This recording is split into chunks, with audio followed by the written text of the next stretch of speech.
You're watching the 643DP podcast with Derek and Patrick. The stream is about to begin. For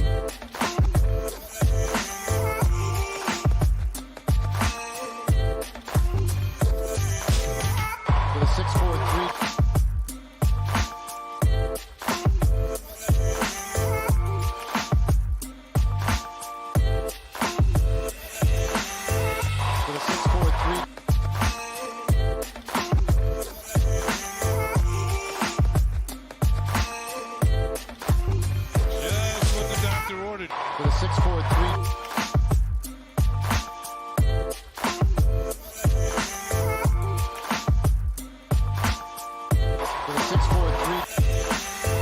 Get your questions ready. Derek and Patrick will be on in 1 minute. For the 643. Just what the doctor ordered. For the 643.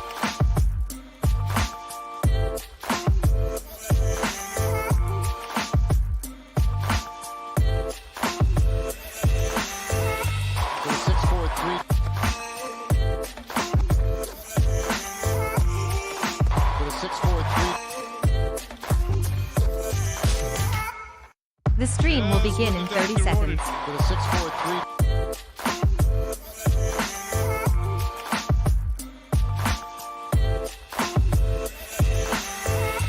For the 643.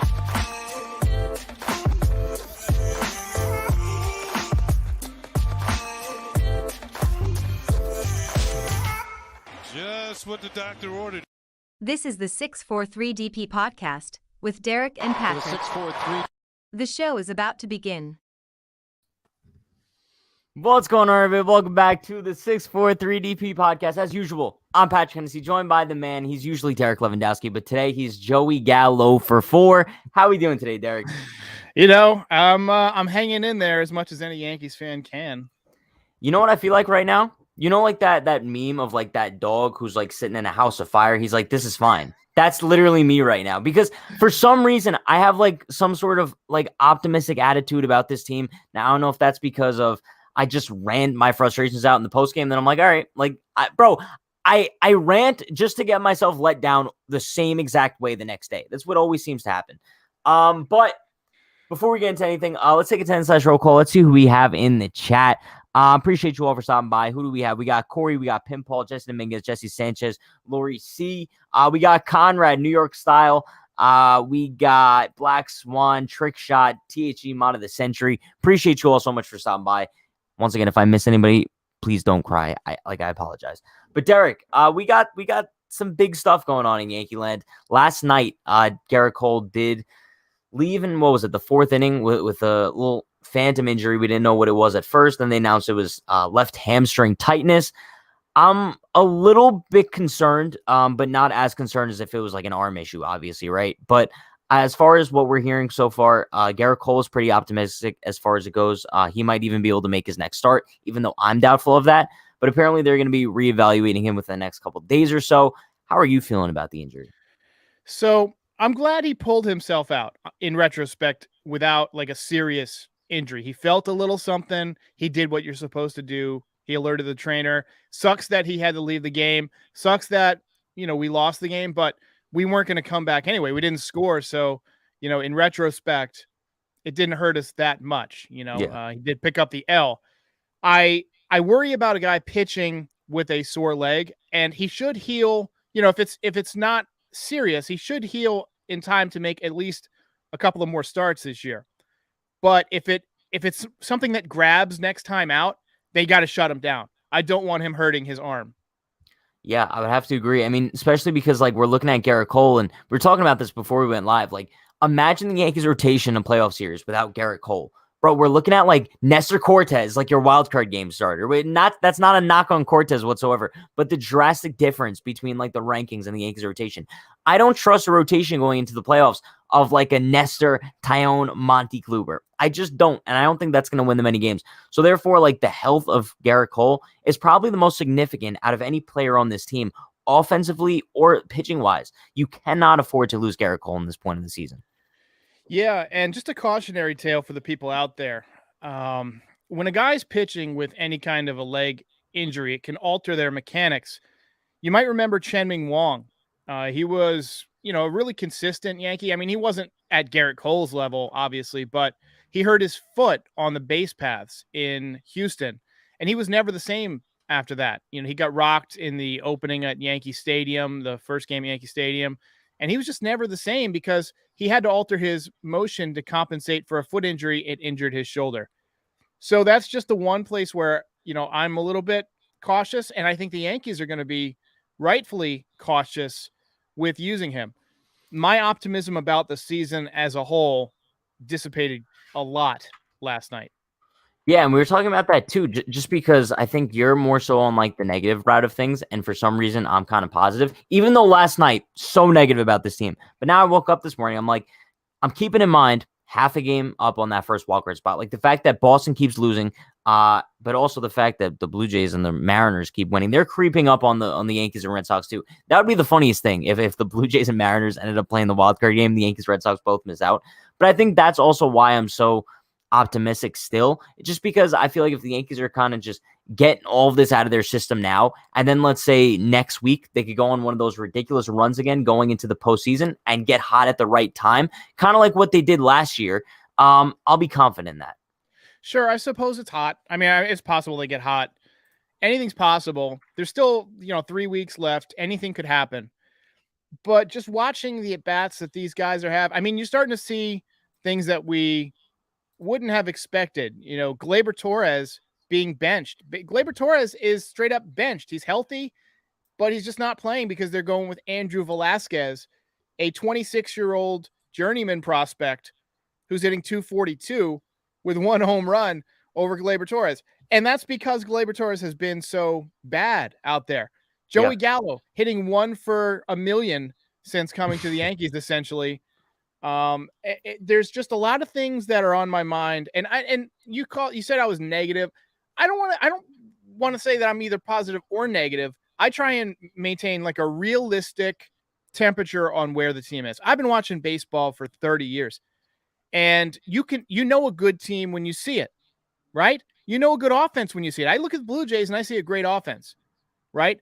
I look at the Yankees and I see a team that has to scrape for wins because they're just not a good cohesive offensive unit. Sure, when Judge and Stanton are killing the ball, they're going to win some games.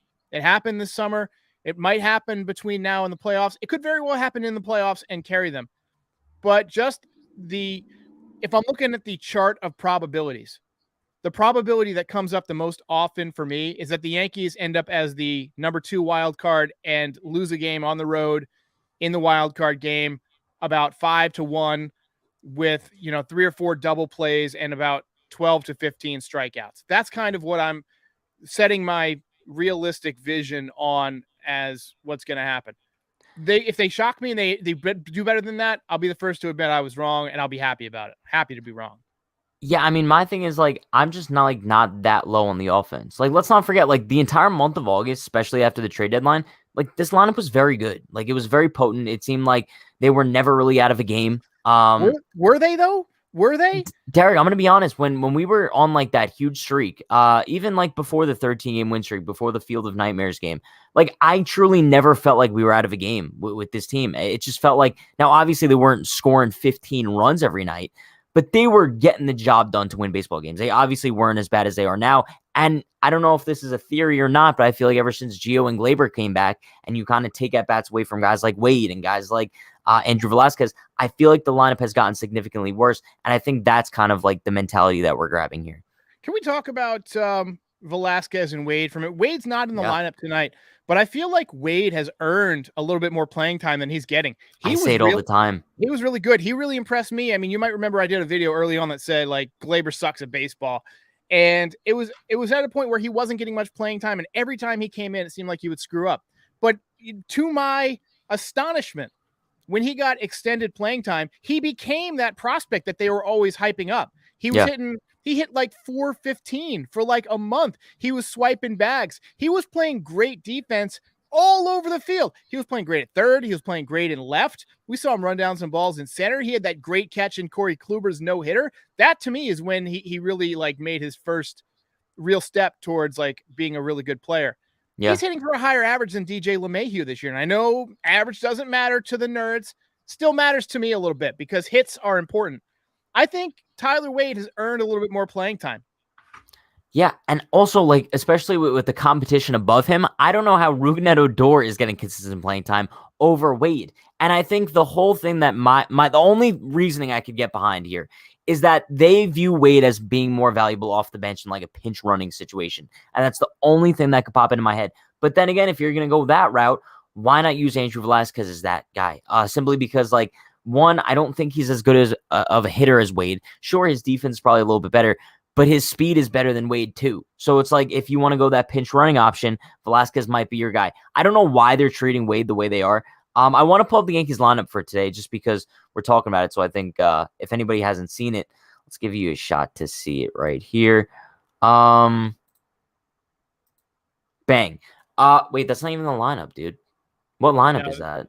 That's an old lineup. What the hell? I've got the lineup. Hang on. Let me pull it up for you.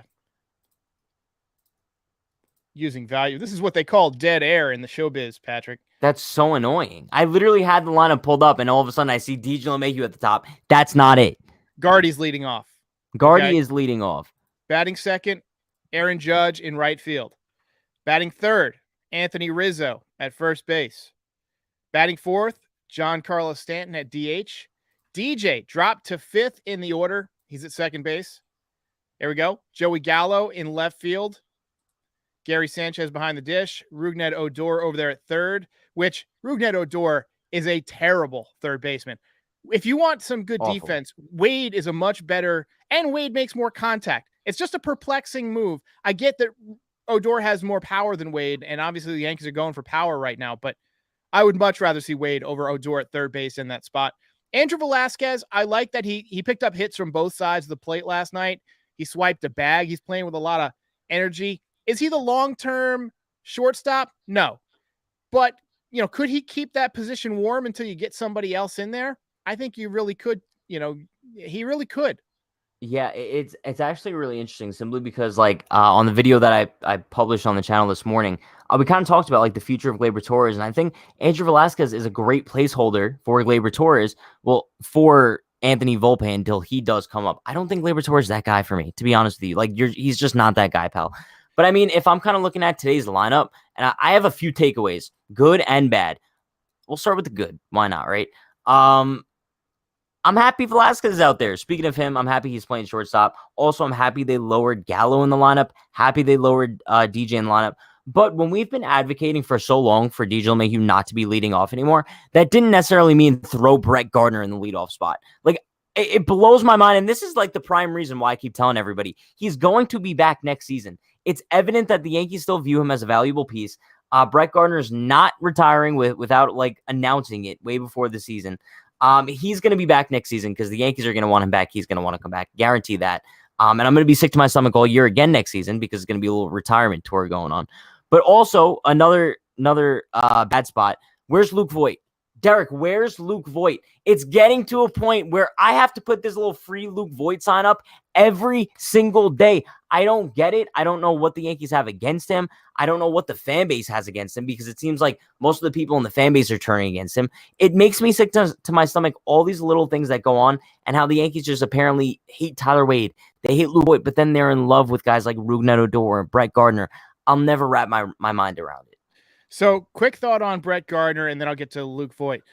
Brett Gardner did have a couple of hits, so it might be an instance where they're going with the hot hand. I even though they don't believe in hot, apparently. Right. Maybe that's something that they're just taking a chance on tonight, just a spark maybe. But the other thing on Luke Voit, it's weird. He was red hot and they sat him, right? Yeah. And now you can't get him hot again.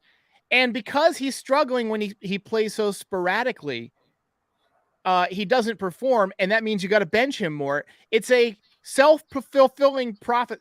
Easy for me to say. Self-fulfilling prophecy. You've got to play Luke Voit for him to hit.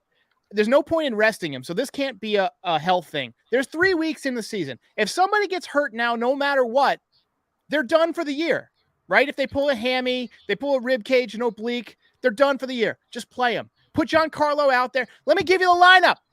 You're putting Giancarlo in right. You're putting Judge in center.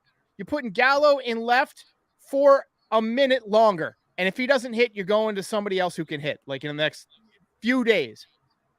At third base, you got to go with Tyler Wade right now. I'm sorry, Gio. You've been a great Yankee. Come in late for defense because you're not swinging the bat right now. At shortstop, you got to go with Velasquez because Torres isn't getting it done. DJ at second, Rizzo at first. Gary behind the dish, Luke Voit at DH. That's your lineup. You got to dance with who brung you. Go to God damn it. It drives me nuts. It's annoying. Just fill out the lineup card with the players who are supposed to be in there and let them play and say, guys, everybody's going to be in the same batting order, same spot in the field for the next 3 weeks. Give us everything you got, and we'll see where we turn up. If I was managing, that's what I would do. I'd kick over the damn stereo and the PlayStation, and I'd say, guys, give me everything you got for 3 weeks. But that's why you're not the manager, because they don't want that there. Like, that was Joe Girardi. They want like a little Aaron Boone, like, oh, do you need a hug? I'll come give you a hug. I'm not the manager yet, Patrick. Listen, if you're ever a Yankees manager, I'm expecting like a spot on the bench. I've said for so long, the Yankees need to hire me as just like a guy to sit in the dugout and like hype everyone up, dude. Imagine like, yo, Brett Gardner walks in, you suck. But then, like, we got, like, Tyler Wade. Bro, you deserve so much more playing time going to Boone's office right now. Bro, I'd hype these guys up and give them some incentive to play for it. But speaking of Luke Voit, kind of on a serious note here, I was talking about this last night, especially after watching the game. I don't know if, like, this is just me thinking this, but is it just me? Or does Luke Voit just not seem, like, happy with his spot on the team right now? And obviously that's easy to say when he has a rough night like he did last night. But I'm just not getting the same vibes out of Luke Voit this year that we got from him last year, especially as of late when the Yankees have been benching him every other day, not giving him consistent playing time. He just doesn't seem like he's having fun playing baseball when he's like one of those guys that we viewed as a spark plug. New York's a tough place, man. You got to be mentally tough for it. And we're not privy to everything that's going on in the clubhouse. There might be something that the Yankees are unhappy with. You know, he might have health issues that we don't know about that keep him from playing every day. It's easy to be good and be in a good mood when you're leading the league in home runs like you did last year and you're playing every day and the other big stars on your team are hurt and you're just stepping up big time. This year, he's been kind of the odd man out. We've had a full season, but Luke Voit hasn't, and, he's a new dad. Maybe he's stressed out. I don't know. But I don't know. I think, unfortunately for Luke Voit, the Yankees are going to have to do some roster adjustments, like, at large this winter. They're going to have to reconstruct quite a bit. You're going to keep Judge and Stanton and, the Gerrit Coles and stuff like that. But I think they've recognized that the roster was a bit too inflexible this year. They've got a few too many guys who are health risks. And I think they're going to have to, try something different. I mean, the Yankees seem to go for guys who are, have a safe strike zone approach for the most part and create a lot of hard contact. But the issue with going with a lot of the same type of guys is that they tend to hit the same type of pitchers. And that's why you'll see the Yankees get hot at the same time, and then they'll go through stretches where they're extremely cold altogether. You've got to get a mixture of guys. That's why I wanted somebody like Adam Frazier, somebody who's just a contact guy who doesn't necessarily blow you away with his exit velocity, but he can hit, you throw a rocking chair up there and he'll hit it. It doesn't matter what you throw. That's kind of what I'm looking for. I'm looking for more of those type of guys. Yeah, no, I agree 1,000%. All the people who at the deadline were like, oh, Joey Gallo's not what we need. I guess I kind of agree with them now. Like, looking back on it probably would have been smarter to go after like an Adam Frazier or Starling Marte or something like that. But listen, what are you going to do? Like, there's nothing we can do about it at this point. I want to bring up a couple donos here. Shout out to Jesus, a.k.a. King Chavez, the $2 dono. Appreciate you, my man. He says, I'll take Velasquez over Torres any day. Let's go. Woo. Bro, I'll take Velasquez over Torres any day as well. Let's go. Woo, too. Maybe not any day, but right now for sure. Today, in the upcoming days, yeah, I would. Today. I mean, opening day 2022, let's say Glaber makes some adjustments. We'll see. I don't know if I'm not convinced Glaber's going to be on the team next year. What do you do with him, though? Like, can you trade him? His value is going to be an all-time low. You can't release him. You could, but Cashman hates to sell low. That's why I keep thinking that like maybe the solution to this whole problem, and this is what I pitched a few months ago. It begins with Hal Steinbrenner. He's got to clean out the executives that were parts that brought these guys in. Because think about it. If you advocated big for Gleyber Torres, to be brought in via trade, he was the guy you were pushing for, right? And he has a 38 home run season. You feel vindicated. He has a couple of bad years. You want to believe in him, right? You've been advocating him for a long time. You're attached to this guy now. And Brian Cashman's been sticking with this guy too. There's probably a number of those situations. Clint Frazier, Miguel Andujar. There's a lot of guys that, maybe the organization has formed opinions on that might not necessarily be objectively true to an outsider. I think that the situation, I think that the solution is for Cashman to remove for Steinbrenner to remove Brian Cashman, to bring in a new GM, to bring in a number of different analytical people from different teams, different perspectives, scouts from other teams, consultants, to do an organizational audit and figure out, what do we really have? Who's a keeper?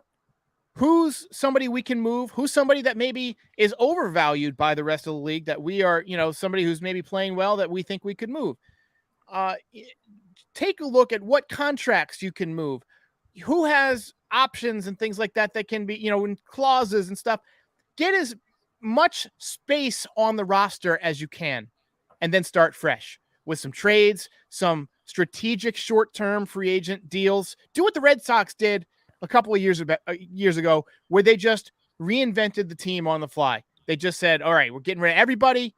We're going to start fresh. Bring in Theo Epstein. Bring in Billy Beane. I don't care who you bring in, but get some fresh eyeballs. Listen, Derek, I'm not against anything you just said, but unfortunately, being realist here, never going to happen. It's just not. It's just not, and that's not who the Yankees are. They're probably going to go into the offseason this year.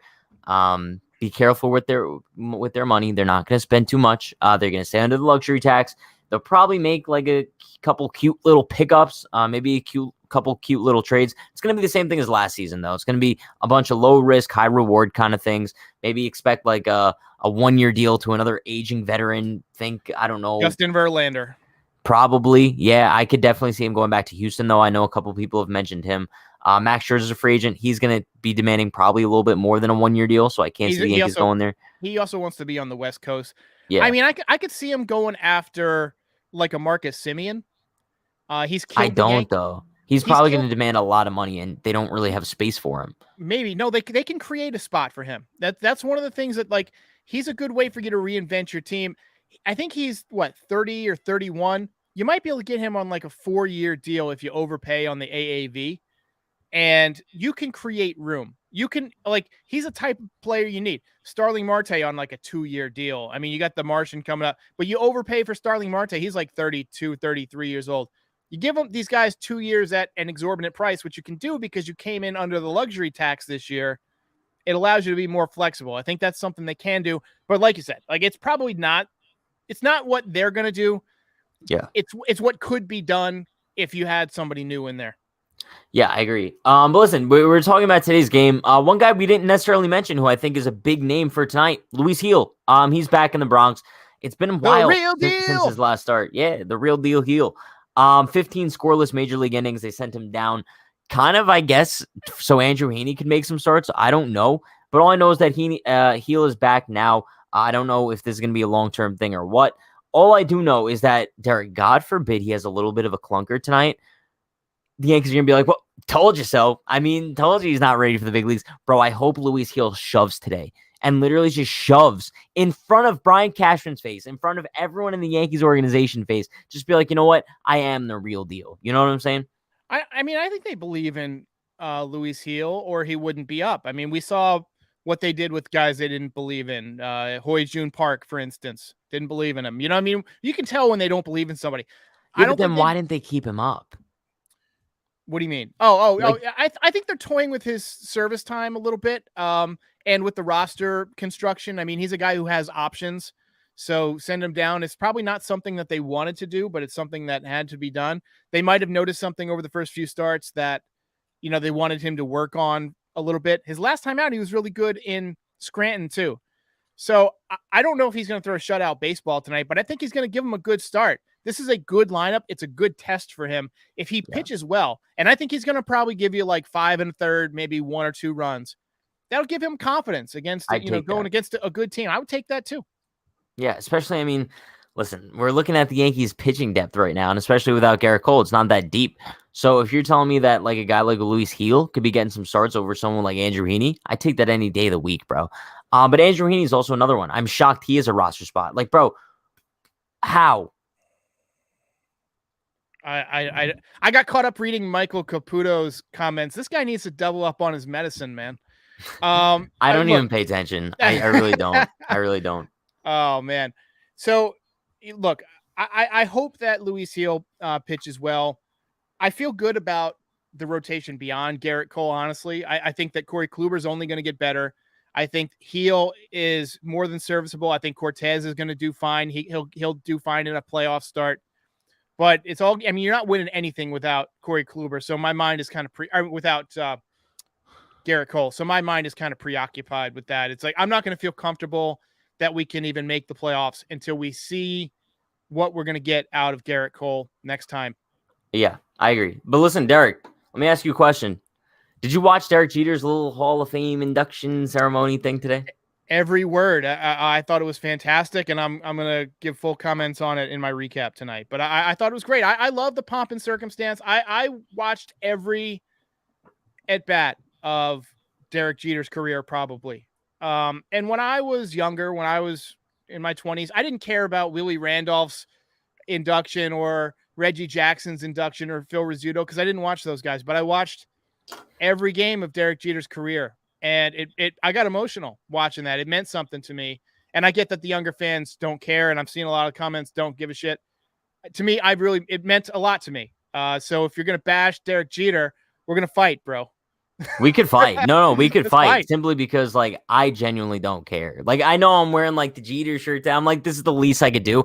I'm not one into speeches like at all, dude. I'm not going to sit down, watch a little ceremony for Jeter so they could kind of like hype him up as being one of the greatest Yankees of all time. Yeah, 100%. Like we know that. But at this point in my life, all I'm worried about is like the Yankees winning this year. I don't necessarily care on like looking back at all of Jeter's achievements and how many postings he made because that's meaningless to me right now. Like I honestly couldn't care less. And we're going to hear so much about it on the Yes broadcast tonight. And it's going to irk me every time that they do mention it simply because this is just me. I don't care at all about the past. And that's why I view players the same way, right? I don't care what Gardner's done for us in the past. I don't care what Glaber's done for us in the past. I care about the present. And like, sure, it's cool. Like Jeter got inducted, whatever. But I'm not like invested in it as if like you were, for example. Yeah, I get it. And then some fans are like that. I'm one of those guys that I love baseball history. I love hearing about the old stuff. It makes for great stories. I mean, how long have you been watching baseball? Like just how long? Probably like 14 years. 14 years. Okay. Yeah. So, and how old are you? 21? Yeah. 22? Okay. So 2/3 of your life. And this year is just 1 of 14. So it's about 7%, something like that. About 7%. Math, I don't know. This season is about 7% of your baseball life, right? Sure. I've been watching 30 years. So this is 1/30 of my baseball watching life. And so you get used to bad seasons. I've seen more losing seasons than you've seen seasons, right? So it's with perspective as you get older, you'll understand that you don't win every year. And it is good to focus on the past and the present, or the past as much as the present sometimes. And it's good to go back and visit those memories because in the end, all we are is memories. That's all we have is memories. The only thing we have is what's in our mind's eye. And very philosophical, Derek. I'm a smart motherfucker. I'm a righteous dude. And so, to me, I watch those speeches and I watch the guys like Bernie and I watch the other guys that they competed against, the Larry Walkers. I see, I see the Ripkins. I see all these guys out there, even the Michael Jordans in the audience. And it brings back memories of when I was young and first getting into sports. And, I think of Christmas Day and playing NBA Jam and or whatever, watching Michael Jordan on TV. And I think about, Halloween and Derek Jeter's giving an interview before the World Series that night, and he was going on to become Mr. November in the wake of 9/11, which is 20 years ago now. So, the fact that he can give this speech, and I get to a lot of people, it's just a speech, but to me, it's like a summation. It's a closing argument on a great period of my life. Derek, that got very personal. I like it. But also at the same time, I'm still sitting here and I'm like, you know what? Jeter never really did it for me. That's just what it is. As like a dude, started watching baseball when I was 7. Jeter was cool and all. A-Rod was always my guy. And like, that's how I'm always going to feel. That's no disrespect to Jeter. I still love Jeter as a kid, but he was never my guy, if that makes sense. Kind of like how like Jeter's, I hear you. Well, Mattingly's your guy, right? Yeah, I guess Mattingly was my guy, but he retired when I was 12. And Jeter took over when I was 13, and all the World Series wins. He's kind of like Judge. It's kind of like my Judge then. Kind of. Only if he won championships. Basically, yeah. I mean, that's, but once again, like that's not really like Judge's fault. You know what I mean? Listen, let me tell you this. Not only did Jeter demolish baseball on the field, this man was with every Sports Illustrated swimsuit cover model, every like A-list actress. This guy was a legend. On and off. What does that do for me, though? It doesn't do it. I'm just saying. Jeter's an icon. We know Derek Jeter's an icon. I'm telling you the level. This Judge cannot compare to Jeter. Judge can hit home runs. He can hit balls over the bleachers. Judge doesn't have shit on Derek Jeter as a player. Not shit. Because he hasn't done it for long enough. No. He doesn't have shit on as an icon. We've had to question Judge at times. You never question Derek Jeter. Ever. He had one time in his career where he was like 0 for 31 and he broke out of it with like a home run. Aaron Judge is obviously no Derek. I don't think anybody's comparing Judge to Jeter, but if we're comparing like symbolic wise, like I love Aaron Judge. Like it's as simple as that. Like that's just how it goes. But I guarantee that if Judge wins 5 World Series between now and the time he retires and finishes 6th or better in all-time hits, and hits a home run for his 3,000th hit and becomes Yankees captain for over a decade, you'll watch his speech and you'll feel differently. Oh, bro, if A-Rod gets inducted, like I will certainly make way to watch A-Rod's speech. That's just because I love A-Rod, but that's just how it goes. Bottom line of like my whole point here is that I know they're going to be talking about Jeter's induction all night on the S broadcast and mention every little story about Jeter. And I'm saying this right now, and I'll mention it again on the postgame tonight. I couldn't care less. All I care about tonight is tonight's game and the 2021 postseason. That's all I care about at this point. Maybe in the offseason, I'll look back. I'll rewatch the Hall of Fame induction. I'll rewatch some Jeter highlights. But as of right now, couldn't care less. But Derek, speaking of tonight's game, I know you don't like making predictions, but we can make a little bit of a short-term / long-term prediction here. Do you think the Yankees keep sliding? Do you think that they fall out of that wild card spot within the next week? No, not within the next week. I think they're going to rebound a little bit against Baltimore. I think they're going to have trouble when they play Toronto and Boston under pressure in the final 10 days of the season. We'll see how that works out. I think the Yankees at this point probably still going to creep in as the number 2 wild card. Which would suck. It would suck. And I'm not 100% confident that they'll get that far. If they can somehow win that wild card, all bets are off, because winning a wild card game on the road, depends on who has a big game. Baseball's a game of momentum. Maybe, Rougned Odor could have a big wild card game for some reason. He's in the lineup. He hits 2 home runs. He catches fire, right? The Yankees don't believe in hot, but I do. All hope is not lost, but the most realistic outcome for me is second wild card. I'm not losing faith that much yet. I think, listen, if you ask me this question again in a week, I'll probably have a different answer. But as of right now, I still view the Yankees as taking that first wildcard spot. I hope that's this little slide that they've been on some sort of a wake-up call. I hope. I feel like we say that all the time, and it never really seems to be the case, because Aaron Boone already states that this team does have whatever sense of urgency. I don't see it. I want to see it sometime soon. So I'm hoping maybe Heel comes out tonight, dominates, and just gives the Yankees a little bit of a push that they need in order to just gain some ground on the Red Sox. What's your prediction for Heel? As far as like what he does tonight? Yeah, what's your prediction tonight? Um, Keep in mind, Jays are good offense. I know they're a very listen. I'm gonna say something before I mention Heel's prediction, but I think Heel goes. Let's say he goes 6, gives up 2 earned runs. I take that tonight out of him. Yeah, I'm gonna go 5 1/3, 2 earned runs. That's what I think. Sounds about right. I think he'll probably go like 5 shutout innings and then run into some trouble, leave a couple of men on base, and then the bullpen lets those guys in. That's that type of start, you know. Fair enough. My question is, will the offense actually show up tonight? No extra base hits since Sunday. I'm feeling a little bit better about Judge just because he hit the ball harder yesterday. I mean, he almost hit a couple of home runs in the first inning. You know, he came like a foot total but away from hitting 2 home runs. Then he hit one that died in front of the warning track. He hit one the other day that got caught in center field. He's hitting the ball hard. He's just got nothing to show for it. I think he's going to run into one here. Yeah, listen, I'll tell you what. I would be optimistic going into tonight's game if it wasn't for Alek Manoah on the mound. I know like he's not really having like a fantastic season, but I feel like he's just one of those guys who's going to dominate the Yankees for the rest of his career. Like that's how it's going to go. You can get into his head. I watched a few of his starts because he strikes me as like kind of a beast. Like he's the type of pitcher I like. And he gets amped up. He gets to the point where he can get rattled. And I think if you can get to him early, that's the key. You can't let him get into a rhythm. If he gets locked in, we're screwed. Like, yeah, if he gets locked in, we're done. But, you know, you get him on the ropes early. Maybe the crowd gets to him. You know, one thing about Alek Manoah, if it turns out he's like Aaron Hernandez and he's actually killed like a dozen people, it would not surprise me. Look, I mean, look at the guy. The guy has killed people. Derek, I think we went through this conversation before. I don't think so. I think I think he's a dude with tattoos and a beard.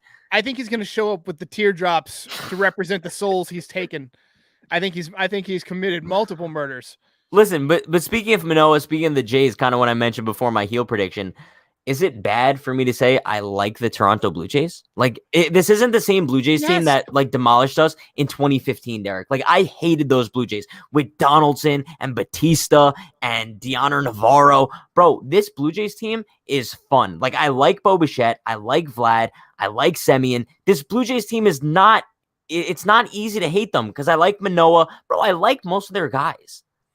Yeah, I mean, on a personal like level, they're a lot less detestable than the 2016 version with what's his name, Batista, and I think Odor on that team. No, Odor was on the Rangers. Knocked out. Yeah, that's right. I knew I liked Odor for some reason. Yeah, they're a lot less detestable personality wise, but you know, I root for Laundry. I'm never gonna like be excited to watch the Blue Jays. I root for the Yankees and only the Yankees. Oh no, obviously. Yeah. But at the end of the day, it's like they're still like a decent team to watch. And also, call me crazy, dude. I kind of feel the same way about the Red Sox.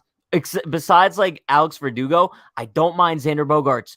Don't mind JD Martinez. I don't mind Rafael Devers. I feel like it's just like a weird shift in the game of baseball where it's no longer like, bro, I hated Dustin Pedroia. I hated David Ortiz, hated Manny Ramirez. And now for some reason, I don't know if it's because I'm getting older, a little bit more mature, but I respect like this good young talent on other teams. That's just, I don't know. So what's interesting is that all the guys you mentioned, they all have personality. The Yankees don't have a lot of guys with personality. They're very stoic. You know, that's why I've always, you know, over the last few years anyway, been advocating for let the guys grow out the hair and the beards. You got the pandemic. It's the perfect excuse. You know, you don't want to get people in your face cutting your hair or whatever. You don't want them barbershop germs. I thought it would be the perfect opportunity to let guys go with a little bit longer hair or whatever. You know where I stand on that. When you take away guys' personality, I mean, like you force them to fit into this little box. It changes their energy. It really does. And I I believe that the day they lift that, it will change it would change the way players adjust to Yankee Stadium. Do you think it happens in our lifetime? No. Probably not. Well, Probably not. maybe yours, but probably not mine. I hope so. Listen, but shout out to Poppy Chambu, the $5 dono. Appreciate you, my man. He says Derek Jeter's our captain. A-Royd was a disgrace of a Yankee. Really, Yankee fans know the deal. Derek gets it. You know what? All the A-Rod hate, sure, I get it. But like, I don't hate once A-Rod. again, he's still my guy. No, but a lot of people do. Also, I want to bring up this other comment from Poppy Champu. This kid's not a true Yankee fan. Listen, I don't care how you guys feel about me saying I don't hate the Boston Red Sox, because I don't. Like, it's just a different generational gap, dude. I hate the Houston Astros. The Tampa Bay Rays, they're a team that's not likable at all. The New York Mets are a team that's not likable. That's just how it goes. Like, my three teams that I don't like are the Mets, Rays, and Astros. The Blue Jays and Red Sox, no problem with them. There's plenty of hate to go around. I mean, plenty of it, dude. Like, you get hate. I'm like Oprah of hate. That's essentially what I am. And every time like we face any team, we're at that point in the season, I still want to see the Blue Jays cry. Like, as much as I like Bo Bichette and people are like, Pat, that's your twin, I still want to see him cry tonight. It's as simple as that. Oh, man. I'm tired, man. Listen, Derek, with that being said, hopefully we do see some Blue Jay tears tonight, even though as of late, we've seen more Blue Jay jacket celebrations more than we've seen tears. But with that being said, it's going to wrap things up for this edition of 643 DP. You guys know the deal. Be sure to check out Derek's channel, MYY Recaps. We both go live after every Huge baseball. I got another channel. I just launched it. I'm going to be putting a bunch of new content on. It's called Huge Baseballs. Check it out. Bang. Let's go. I'll see you guys after the game time for the post game. Hopefully, like a little Patty post game party action going on. I don't know. But you guys know the deal. Stay happy, stay healthy, stay safe. We'll see you all next time. Peace.